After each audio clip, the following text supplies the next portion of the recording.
Hello बच्चों, this is ममता त्यागी और आप देख रहे हैं मैथ्स विद ममता। चलिए स्टार्ट करते हैं अपना नेक्स्ट टॉपिक, डिस्ट्रीब्यूटिव प्रॉपर्टी। इससे पहले वाली वीडियो में मैंने 3 प्रॉपर्टीज होल नंबर की कराई थी, closure property, commutative property and associative property.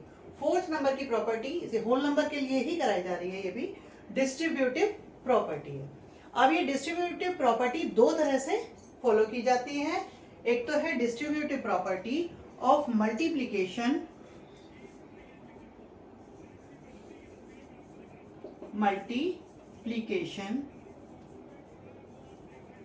over addition।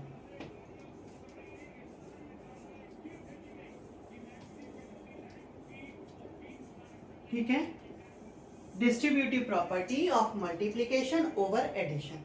इसका मीनिंग क्या है कि कोई भी 3 नंबर हैं आपके पास और वो इस तरह से लिखे हुए हैं, a मल्टीप्लाई बी और प्लस सी, और ये ब्रैकेट के अंदर है, b प्लस सी ब्रैकेट के अंदर है, और इन दोनों को मल्टीप्लाई किया गया है a से।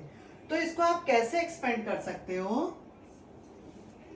a की मल्टीप्लाई जो ब्रैकेट के अंदर है उससे a की दोनों से अलग अलग मल्टीप्लाई करनी होगी, कि a की मल्टीप्लाई b से भी करनी पड़ेगी और प्लस लिख करके फिर a की मल्टीप्लाई c से भी करनी पड़ेगी। तो a multiply b plus a multiply c, ये मैथ्स के हर तरह की कैलकुलेशन में काम आने वाली चीज है।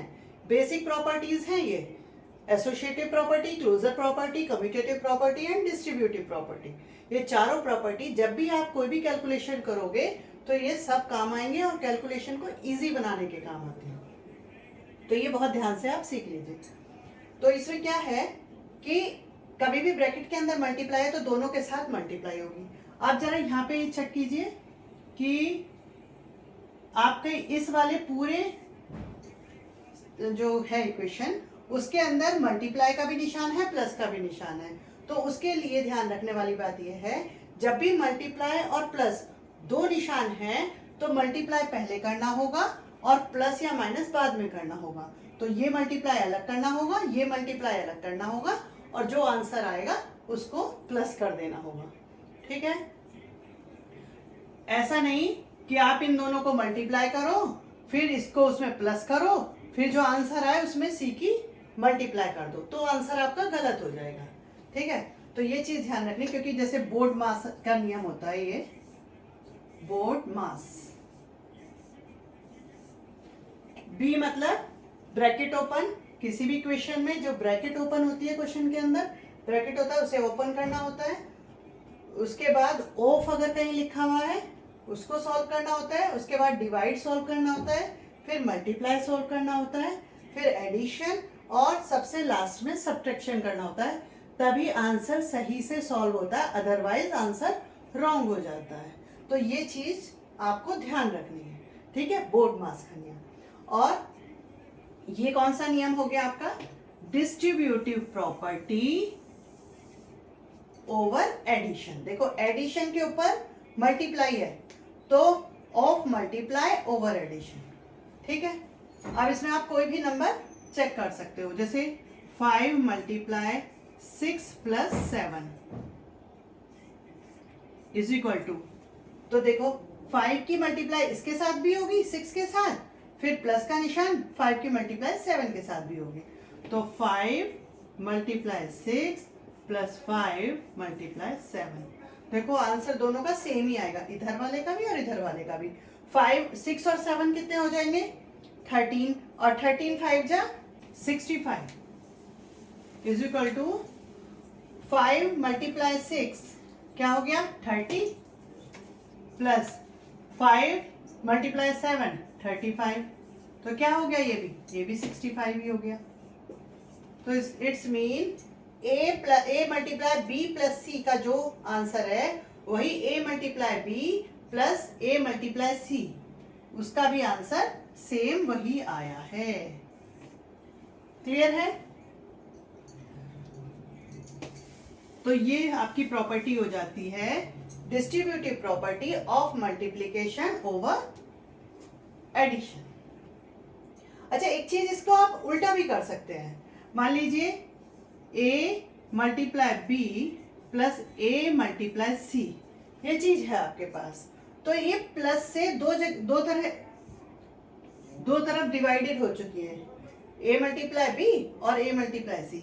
इसमें भी ए है और इसमें भी ए है, तो हम क्या कर सकते हैं, दोनों में से ए को बाहर कॉमन ले लें और अंदर इसमें क्या बच गया बी प्लस, और इसमें क्या बच गया सी। तो ये आप इस तरह भी कर सकते हो कि A multiply B plus A multiply C, बल्कि सामने लिख देती हूँ, is equal to A multiply B plus C. इसको जस्ट अपोजिट भी कर सकते हो, ये क्वेश्चन सॉल्व करने में बहुत यूजफुल है। ठीक है, ये आपका हो गया distributive law of multiplication over addition. अच्छा, सेम चीज ही है distributive law of multiplication over subtraction. अब सब्ट्रैक्शन में क्या है, बस जहां हमने एडिशन लिया था वहां हमें मल्टीप्लिकेशन माइनस लेना है, सब्ट्रैक्शन। ठीक है, अब देखो a मल्टीप्लाई बी माइनस सी, तो इसको कैसे आप खोलोगे, a की मल्टीप्लाई b में भी करोगे, फिर माइनस a की मल्टीप्लाई c में भी करोगे। a multiply b minus a multiply c, this is the distributive property of multiplication over subtraction. Clear है? और वही चीज इससे आप क्वेश्चन सॉल्व करते हुए ये भी कर सकते हो, a multiply B minus a multiply C है, तो दोनों में से a कॉमन ले लिया, a कॉमन लेकर के अंदर b और c बच जाएगा। इसको ऐसे लिख सकते हो, इसको ऐसे लिख सकते हो, क्योंकि दोनों आपस में कैसे हैं, इक्वल है। क्लियर है? तो ये आपकी डिस्ट्रीब्यूटिव प्रॉपर्टी दोनों तरह की हो जाती है। क्लियर? अब नेक्स्ट आ जाता है आइडेंटिटी। आइडेंटिटी देखिए, आइडेंटिटी क्या है, कोई भी नंबर जो किसी नंबर में जोड़ा जाए और उसका जो आंसर आए वो वही आए। जैसे मतलब 5 है, 5 में क्या जोड़ूं जो नंबर 5 का 5 ही रहे, क्या जोड़े हम, 0। कोई भी नंबर है 12, इसमें क्या जोड़े कि आंसर वही का वही रहे, इस पे कोई फर्क ना पड़े, 0। तो इसे बोलते हैं, 0 को बोलते हैं एडिटिव आइडेंटिटी, यानी कि 0 को जोड़ने पे, ऐड करने पे नंबर पे कोई फर्क नहीं पड़ता, तो इसको बोलते हैं एडिटिव आइडेंटिटी। क्या बोलेंगे इसको, additive identity of whole number.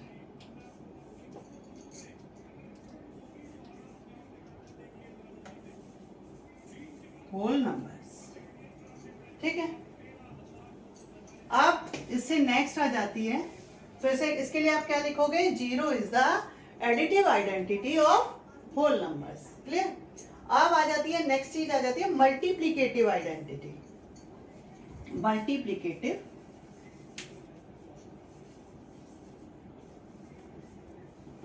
देखो, जैसे नाम से ही समझ में आ रहा होगा कि वो नंबर जिससे किसी नंबर में मल्टीप्लाई करने से उस नंबर पे कोई इफेक्ट ना पड़े, उस नंबर को multiplicative identity of whole number बोलेंगे। मान लीजिए 7 है, अब इसमें किस नंबर की मल्टीप्लाई करें जो आंसर 7 ही रहे, तो क्या किसकी करें, 1 की। ठीक है, तो ये क्या हो गया, 1 is the multiplicative identity of whole number. Clear है?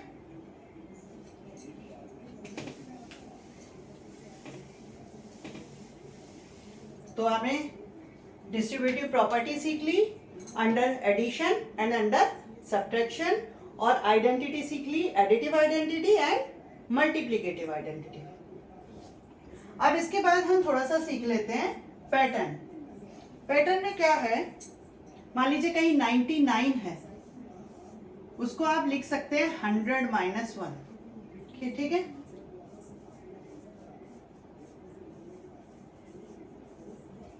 पैटर्न्स। 99 को 100 माइनस 1 लिख सकते हैं और 999 को क्या लिख सकते हैं 1000 माइनस 1। क्लियर है? ऐसे ही 9999 को आप 10,000 में से 1 करके माइनस 1 करके लिख सकते हो। ठीक है, इसी तरह से आ जाती है आप 5 को क्या लिख सकते हो 10/2 लिख सकते हो। 25 को क्या लिख सकते हो 100/4 लिख सकते हो। 125 को लिख सकते हो 1000/8 लिख सकते हो। 625 को लिख सकते हो 10,000/16। ठीक है, ये हमने नंबरों को जो कैलकुलेशन 99 से करने में मुश्किल होगी उसे 100 माइनस 1 करने में इजी हो जाएगी। ठीक है, आई होप आपको समझ में आ गई होगी। जो कुछ समझ में ना आया हो, कोई डाउट हो तो कमेंट बॉक्स में आप पूछ सकते हैं। अब मिलते हैं नेक्स्ट वीडियो में। Thank you.